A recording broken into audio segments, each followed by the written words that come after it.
Hello, in this video I want to show you how to add websites as a custom shortcut icon on your home screen in OPPO A2x. To do this, first of all, we need to open our browser, and I recommend to use Google Chrome. I'm not sure if this feature is supported by other browsers. When you have it, then find whichever website you want to add as a shortcut. Click on the three dots next to it and go for the bottom. Here you can find Add to Home Screen.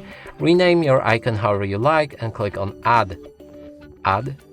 Then go back to the home screen, and as the last available option you have this website. You can click on it to open it instantly.